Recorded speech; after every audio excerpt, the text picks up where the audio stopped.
الشیطان الرجیم بسم اللہ الرحمن الرحیم۔ آج ہم سورۃ الفاتحہ کی آیت نمبر 2 اس کا مطالعہ کریں گے انشاءاللہ۔ آیت نمبر 2 جو ہے وہ اس سے پہلے ہم تسمیہ میں یعنی بسم اللہ الرحمن الرحیم میں وہ جو 2 آخری اللہ رب العزت کی صفات آئی تھیں تو اسی کا یہاں پر اعادہ ہے، تو ہم وہ پہلے بھی پڑھ چکے ہیں، تو مختصراً اس کو پھر دہرا دیتے ہیں تاکہ وہ دوبارہ اعادہ ہو جائے اور ذہن نشین ہو جائے۔ آپ کو عرض کیا تھا کہ الرحمن اور الرحیم یہ دونوں کا مادہ جو ہے وہ راحمہ سے ہے، راحمہ سے، اور یہ دونوں مبالغے کے صیغے ہیں۔ اس کا ہم اردو میں جو ترجمہ کرتے ہیں راحمہ کا، وہ مہربانی، شفقت، نرمی، لطافت، یہ سارے معنی جو ہیں وہ راحمہ کے اندر پائے جاتے ہیں۔ تو یہ بھی آپ بتایا تھا کہ الرحمن جو ہے وہ عام ہے، اور اس کے پھر 2 معنی کیے کہ ایک اس کے عام ہونے کے معنی یہ ہیں کہ اللہ رب العزت اس دنیا میں رحمان ہے، یعنی سمجھنے کے لیے کہ رحمان اس معنی میں کہ اس کی یہ رحمانیت، اس کی یہ نرمی، اس کی یہ شفقت مسلمانوں کے لیے، کفار کے لیے، انسانوں کے لیے، حیوانوں کے لیے، تمام مخلوقات کے لیے برابر ہے۔ تو جب اس کے لیے برابری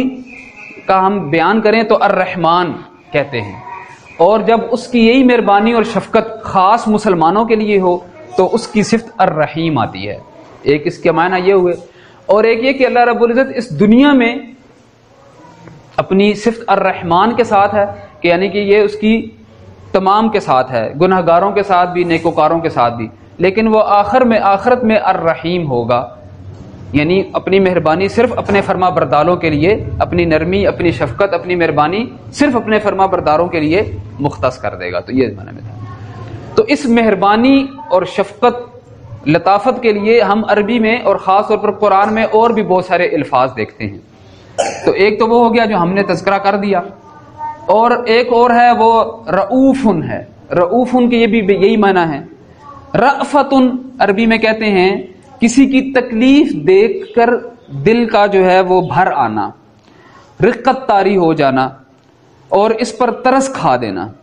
یہ رأفتن کے ہیں، اسی سے رؤوف بنتا ہے، یعنی کہ کسی کی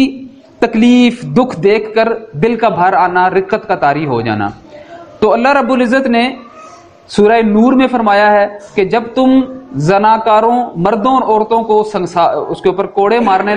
جب مار رہے ہو تو فرمایا وَلَا تَأْخُذْكُمْ بِهِمَا رَأْفَةٌ فِي دِينِ اللَّهِ، کہ تم اللہ کے دین کو قائم کرنے، اللہ کے قانون کو ان کے اوپر نافذ کرتے ہوئے تمہارے اندر تمہارا دل نہ بھر آئے، کوئی شفقت پیدا نہ ہو ان کے لیے، زناکار مردوں اور عورتوں کے لیے۔ ایسے ہی رؤوف کی صفت اللہ رب العزت نے نبی صلی اللہ علیہ وسلم کے لیے بیان کی۔ سورہ توبہ میں فرمایا حریص علیکم، کہ یہ نبی تمہارے معاملے میں بڑے حریص ہیں، یعنی کہ تمہارے لیے حریص کہتے ہیں جو بندے کے لیے ہمیشہ خیر ہی چاہ رہا ہو، ان کے لیے بھلائی چاہ رہا ہو۔ حریص علیکم بالمؤمنین رؤوف رحیم، رؤوف رحیم، یہ دونوں صفات آپ دیکھیں یہاں پر رحمان نہیں بیان کی اللہ تعالیٰ نبی صلی اللہ علیہ وسلم کے لیے صفت، بلکہ رحیم بیان کی کہ وہ صرف مومنین کے لیے رحیم تھے، اور رؤوف جو ہے وہ اس کے علاوہ جو ہے لفظ ہم دیکھتے ہیں لطیف، اسی معنی میں مہربانی، شفقت کے معنی میں جو ہے لطیف کا لفظ بھی قرآن میں آیا ہے۔ لطیف کے اندر لطافہ کے 2 چیزیں پائی جاتی ہیں، ایک ہوتی ہے باریک بینی، دقت نظر، اور ساتھ نرمی بھی ہو، باریک بینی اور نرمی، یہی ہے نا شفقت، مہربانی۔ تو چھوٹی چھوٹی باتوں کی خبر رکھنے والا، پھر اس کا ازالہ کر دینے والا۔ قرآن میں اللہ تعالیٰ سورہ الانعام میں فرماتا ہے لا تدرکہ الابصار وہو یدرک الابصار وہو اللطیف الخبیر، کوئی آنکھ اس کا ادراک نہیں کر سکتی اور وہ سب کو ادراک کرنے والا ہے، اور وہ بہت باریک بھی ہیں، ہر چیز کو دیکھنے والا ہے۔ اللہ لطیف بعبادہ یرزق من یشاء، سورہ شورى میں فرمایا کہ اللہ تعالیٰ اپنے بندوں کے بارے میں بڑا باریک بھی ہیں، یعنی کہ ان کے معاملات کو، ان کی جو ضروریات ہیں ان کو جاننے والا، بڑا باریک بھی ہیں، اور ان کی کیا خواہشات ہیں، ان کی کیا ضروریات ہیں، ہر ایک کو پورے کا پورا جانکاری اس کے ہاں موجود ہے، تو اس کے مطابق وہ بندے کے ساتھ معاملہ کرتا ہے مہربانی کا، تو یہاں سے لطیف کے معنی جو ہیں پیدا ہوتے ہیں۔ اور ایک لفظ جو ہے وہ حنان ہے، حنانہ کسی چیز کی طرف مشفقانہ طور پر کھنچ جانا، کسی کی طرف کھنچ جانا اور اس کے اندر شفقت کا پہلو زیادہ ہو، جیسے کہ اللہ تعالیٰ نے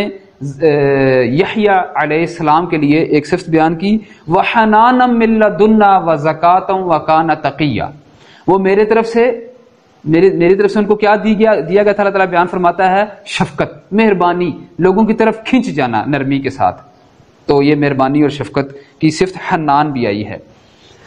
تو اللہ رب العزت سے دعا ہے کہ وہ ہمیں قرآن کو صحیح معنوں میں سمجھنے کی، اس کے اوپر عمل کرنے کی اور دوسروں تک اس کو پہنچانے کی توفیق عطا فرمائے۔ سبحانک اللہم و بحمدک، اشہد ان لا الہ الا انت، استغفرک و اتوب الیک۔